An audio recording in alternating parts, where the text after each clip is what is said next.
5 मिनिटात बनणार असं आपण पायनॅपल शिरा इथे बनवलाय। मराठी नवीन वर्ष सुरू होतंय।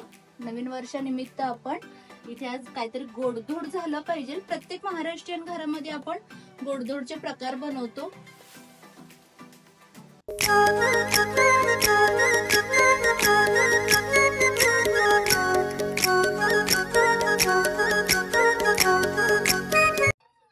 नमस्कार, मी सुवर्ण पाटील दर्याची नागरी या मराठी युट्यूब चॅनलवर आपलं मनपूर्वक स्वागत आहे। तर आज पुन्हा एकदा आपण गुढीपाडवा विशेष असं पायनॅपल शिरा बनवतोय।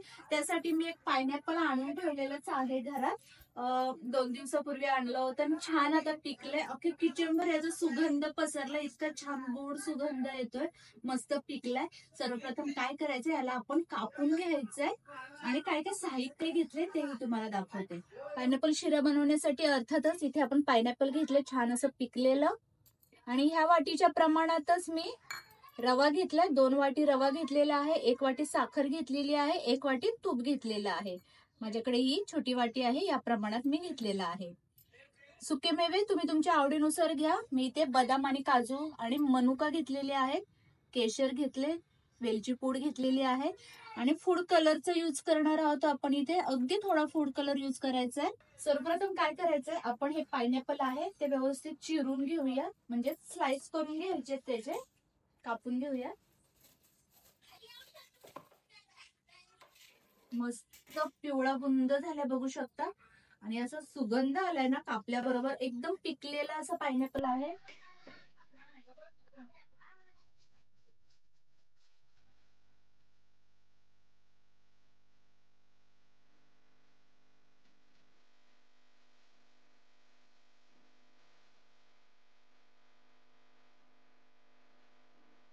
पायनॅपल फळवाल्यांकडून कापून आणलं ना की अगदी सोयीस्कर होतो। आपल्याला घरात एवढं व्यवस्थित कापता नाही येत, तरी मी प्रयत्न करते।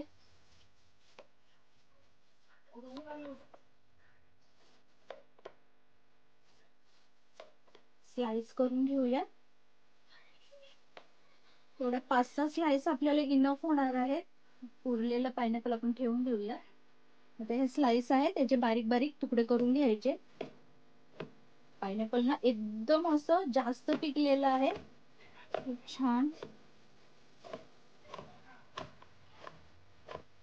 खूप छान असं जास्त पिकलेलं आहे, कापताना त्याचा इतका छान सुगंध येतोय। थोडंसं आपण खाऊन पाहूया गोड आहे की आंबट आहे, मग त्यानुसार साखरेचं प्रमाण ठरवता येईल।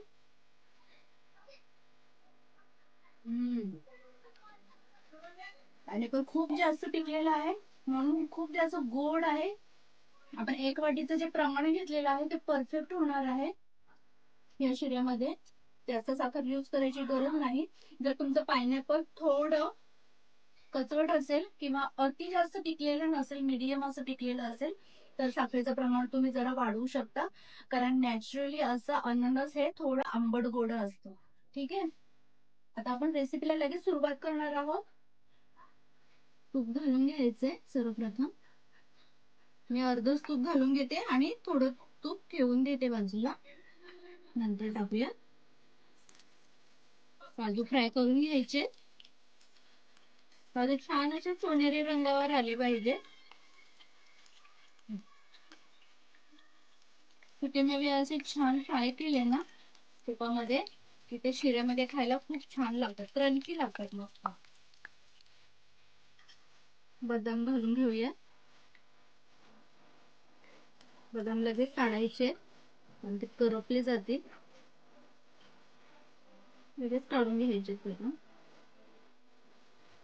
त्यातच आपण हे पायनॅपल घ्यायचे, वाटीभर एवढे पायनॅपल घेतले। थोडी साखर घालून घ्यायची। आपल्याला हे पायनॅपल थोडेसे कॅरमलाइज करून घ्यायचे, अगदी थोडी घ्यायचे, अर्धा चम्मच एवढी। याच तुपात छान परतून घ्यायचे पायनॅपल। पायनॅपल आपण छान असे कॅरमलाइज व्हायला ठेवले। गॅसचा फ्लेम बारीक करायचा पायनॅपलच्या कढईचा, आणि काय करायचं, आता इथे मी दुसरी कढई ठेवली आहे, थोडं तूप घालून घ्यायचंय, अगदी थोडं, आणि हा जो रवा घेतलेला आहे तो छान भाजून घ्यायचा।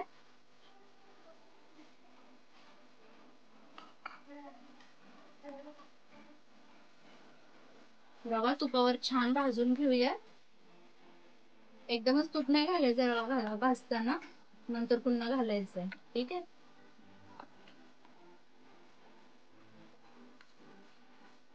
मिनिटभर आपण रवा खूप छान असं भाजून घेतलाय. बघू शकता असा सोनेरी रंग आलाय.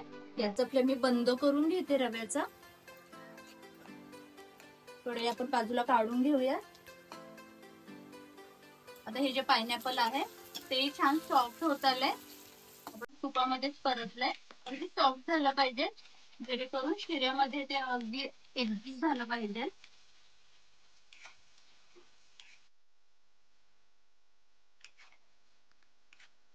मिनिटभर पायनॅपल खूप छान असं आपण परतून घेतलंय. अगदी सॉफ्ट झाले बघू शकता.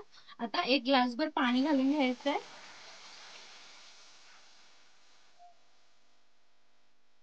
साखर घालून घ्यायची. आपण 1 वाटीभर एवढी साखर घेतली होती, ती घालून घेऊया. वेलची पूड घालून घ्यायची. कलर साठी आपण थोडा फूड कलरचा यूज करतोय. तुम्हाला हवं तर तुम्ही करू शकता किंवा नाही केलं तरी चालेल. त्याचा फ्लेम फास्ट ठेवायचा यावेळेस. आता ह्याला उकळी आली की आपण यात रवा घालून घेऊया. त्यामुळे उकळी आलेली आहे. आणि मगाशी मी सांगायला विसरली, म्हणजे इन्ग्रेडियंट दाखवले तेव्हा दाखवायला विसरली की आपण पायनॅपल इसेन्स सुद्धा घेणार आहोत. पायनॅपल शिरा बनवतोय. पायनॅपल शिऱ्याला छान असा फ्लेवर येण्यासाठी 2-3 ड्रॉप आपण इसेन्स टाकतोय. ठीक आहे.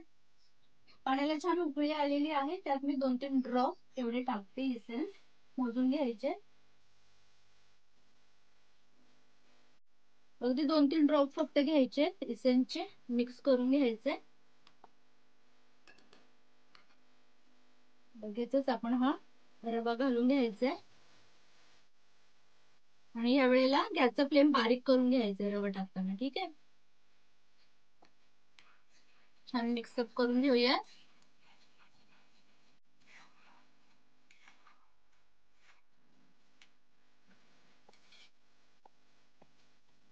काजू बदाम घालून घ्यायचे फ्राय केलेले. मनुका देखील मी घालून घेतले.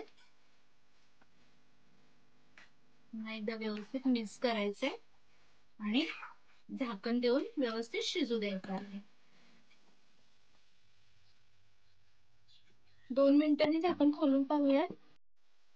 इथे आपला शिरा रेडी आहे. मस्त छान असे वाफ आले. खाली अजिबात चिटकलेला नाहीये. बघू शकता मस्त पायनॅपलचा असा फ्लेवर येतोय. आणि हे पायनॅपलचे चंक्स सुद्धा दिसतात. खूपच सुंदर वाटतंय. आता काय करायचंय, हे उरलेलं मगाचं जे तूप होतं ना ते सगळं घालून घ्यायचं पुन्हा एकदा. गॅसचा फ्लेम बंद करायचा. इथे आपला शिरा डन झालेला आहे. आता हे जे केशर घेतलं होतं, केशर घालून घ्यायचंय वरतून. काही काडी आपण ठेवून देतोय गार्निशिंग साठी. पुन्हा एकदा मिक्स करायचंय व्यवस्थित. माझ्या चॅनलवर कोणी नवीन असेल तर प्लीज चॅनल सबस्क्राईब करा आणि व्हिडिओला लाईक करा.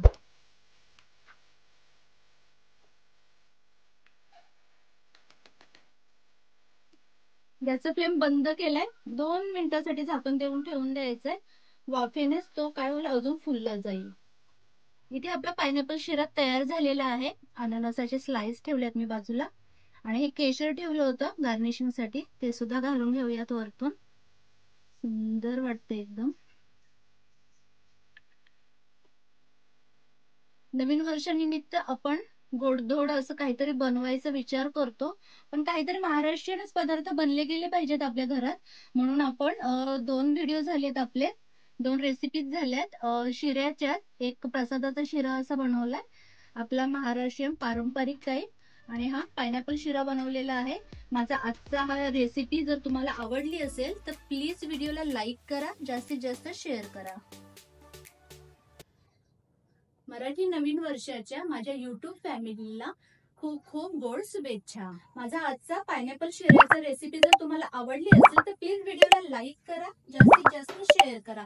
अजूनही माझं चॅनल कोणी सबस्क्राईब केलं नसेल तर प्लीज सबस्क्राईब करा. भेटूया अशाच नवनवीन रेसिपींसोबत. तोपर्यंत बाय बाय. धन्यवाद.